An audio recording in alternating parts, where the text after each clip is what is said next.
Happy Monday, boys. So we're going to start off here by looking at two passages earlier on in the novel. Okay, so press pause after I've told you which two passages to look at. Okay, the first one is of Kurtz's painting on page 40. It starts with, "Then I noticed a small sketch of oils." So go to that passage and reread it, highlight it, annotate it, and remember it. Okay. The second one is on pages 77 to 78, and it's the description of Marlowe's mistress. Okay. So go to, it starts with the words "and from right to left," ends with the words "over the scene" on page 78. Okay, so read that too. Okay, read both of those passages very carefully, annotate them, underline them, because they're going to be important when it comes to this final section of the novel. Okay. All right, so now that you've read over those passages, let's get started with the section. Okay, so Marlowe now is back in the sepulchred city, right, Brussels. Okay, and he returns still feverish from I suppose it's malaria. Okay, and not only feverish but also hateful of all the people that he sees about him who are ignorant of the things that he's experienced, right? Who are too comfortable in civilization, right? Too comfortable, ignorantly comfortable in their suburban lives, his suburban city lives. Okay, he very much reminds me of, let's say, a soldier who's gone off to war, coming back to his home, only to see that people are completely ignorant of the horrors that he's faced at war. Okay, so we're on page 88. I'm just going to read a passage which is very important here. Okay. "I found myself back in the sepulchral city, resenting the sight of people hurrying through the streets, to flinch a little money from each other, to devour their infamous cookery, to gulp their unwholesome beer, to dream their insignificant and silly dreams.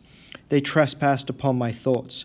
There were intruders whose knowledge of life was to me an irritating pretense, because I felt so sure they could not possibly know the things I knew.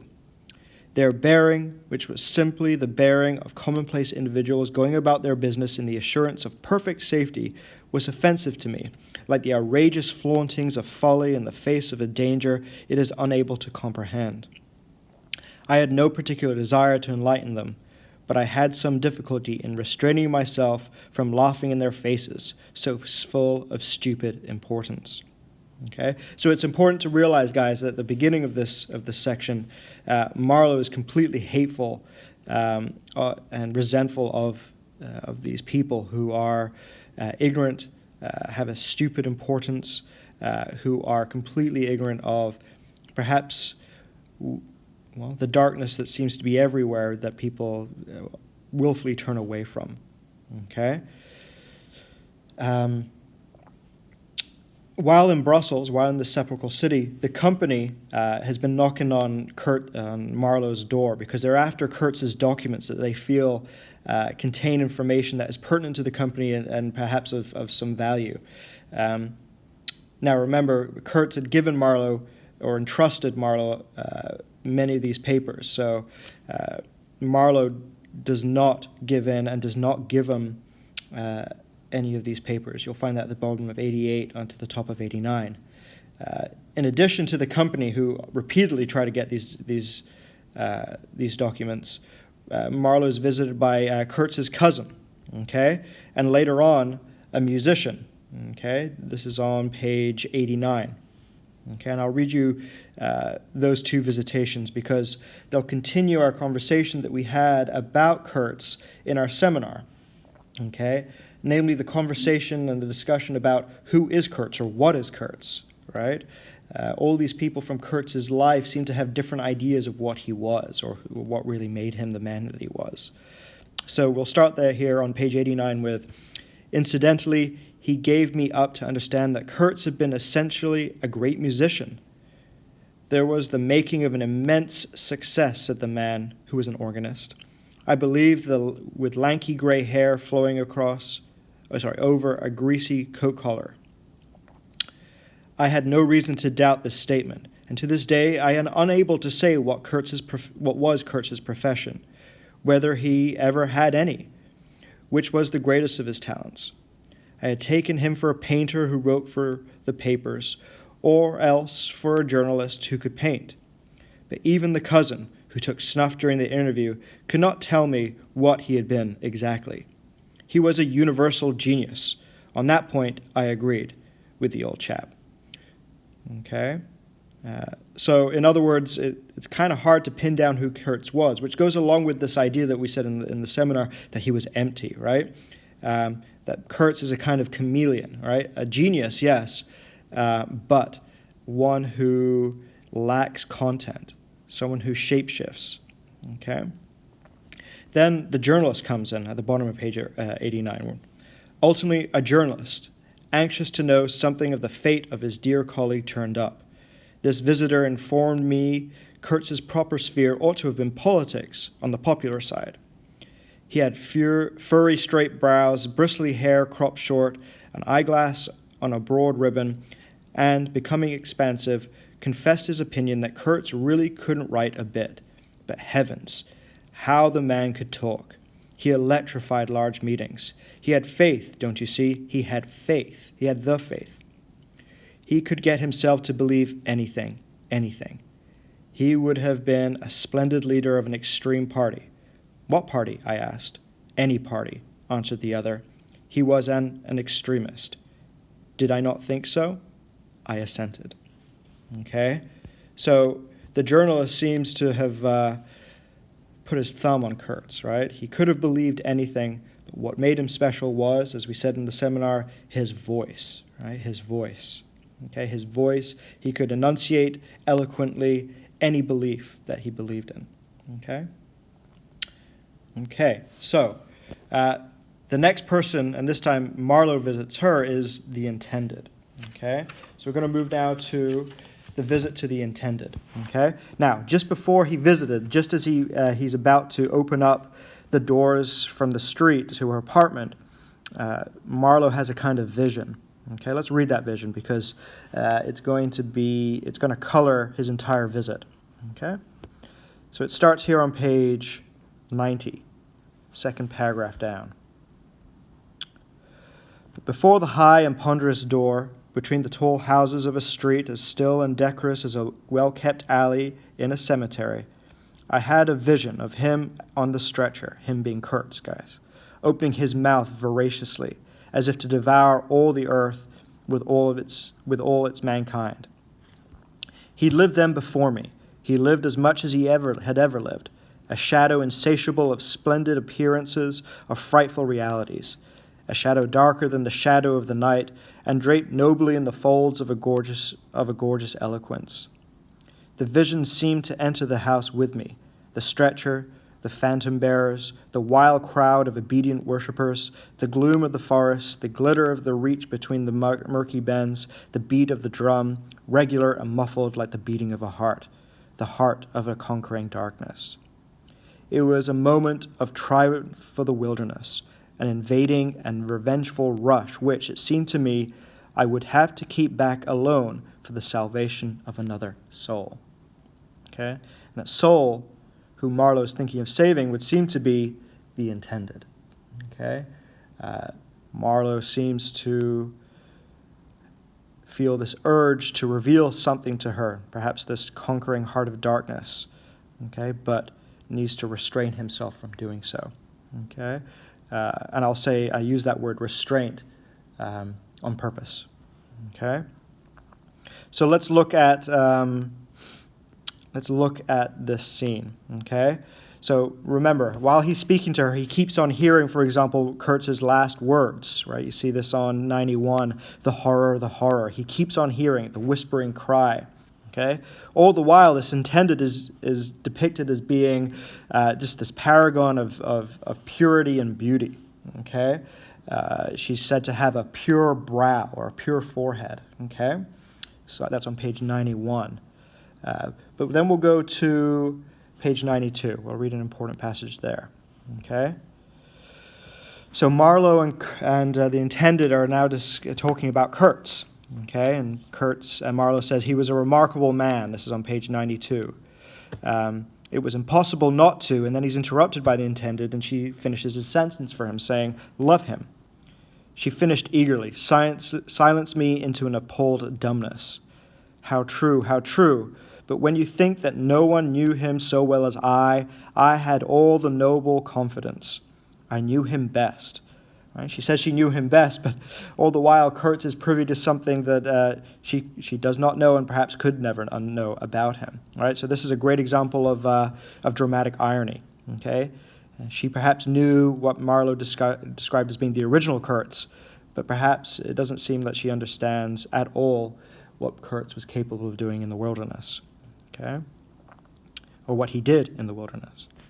Okay, you knew him best, I repeated. And perhaps she did, but with every word spoken, the room was growing darker, and only her forehead, smooth and white, remained illuminated by the unextinguishable light of her belief and love.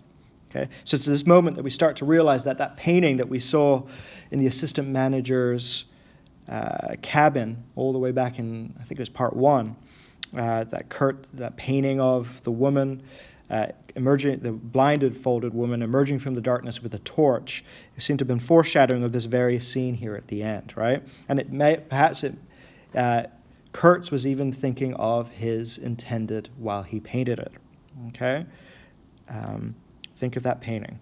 Okay, so the conversation continues between them. Okay.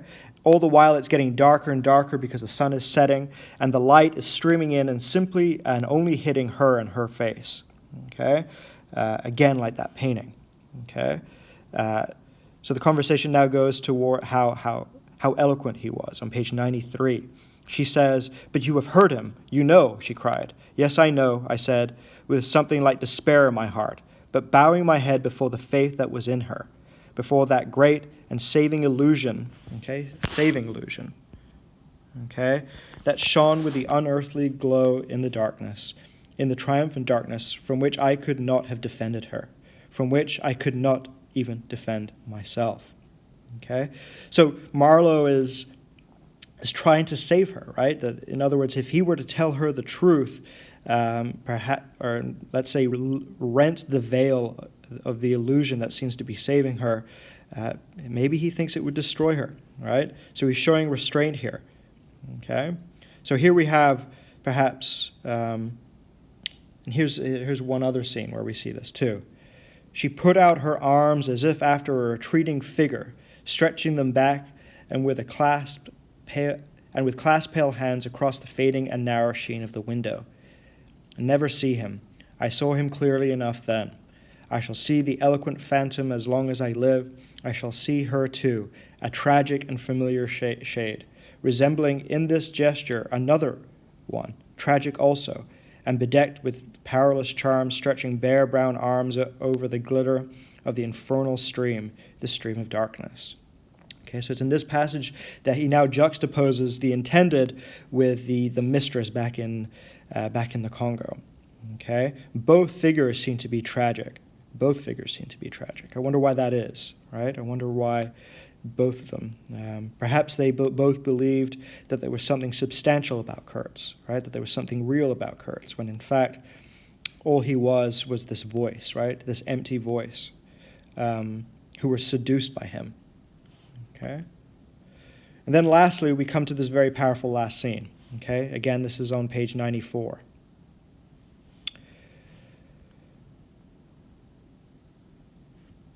And it comes up, and the subject of Kurtz's last words come up. "To the very end," I said shakily. I heard his very last words. I stopped in a fright. "Repeat them," she murmured in a heartbroken tone. I want something to live with." I was on the point of crying at her, "Don't you hear them?" Right? Referring, by the way, boys, to the horror that he keeps on hearing. The dusk was repeating them in the persistent whisper all around us, in a whisper that seemed to swell menacing like the first whisper of a rising wind. The horror.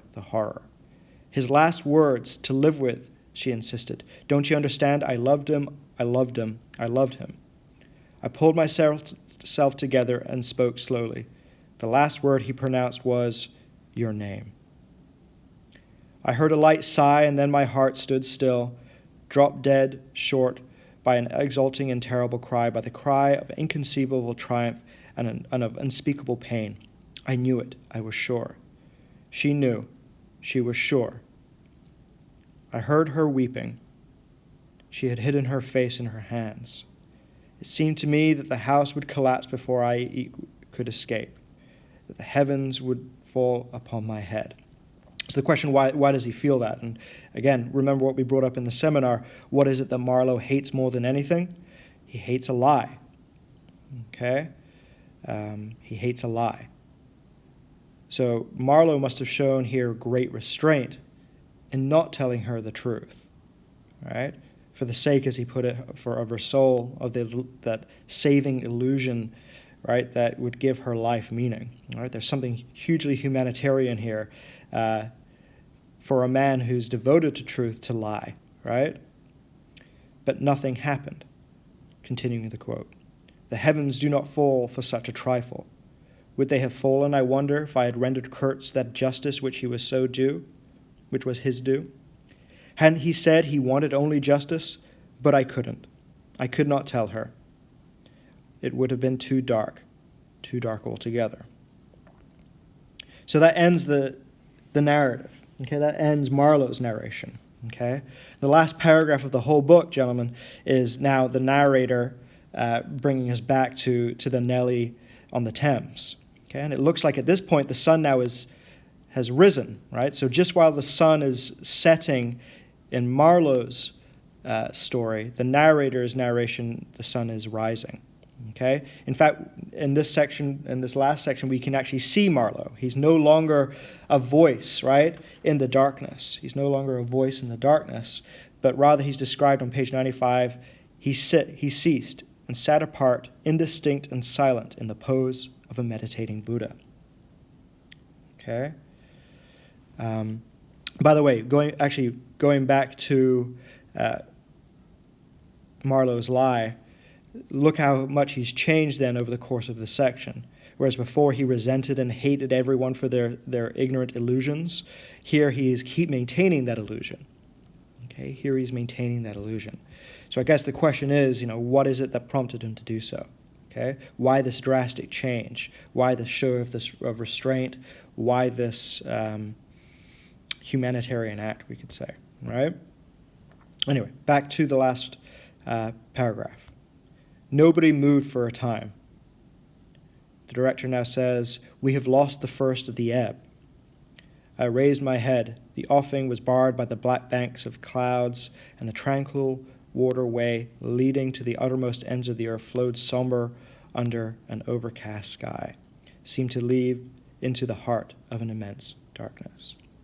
Okay, so his story was so riveting, gentlemen, that it took all night, and not only did it take all night, but they missed the first turning of the tide. Okay, so that's it, boys. Okay, you know what your task is now. You need to go and to the discussion board, ask one question. Okay, one serious question, and in addition, reply to one of your classmates' questions. Okay. Okay. Good luck. Bye.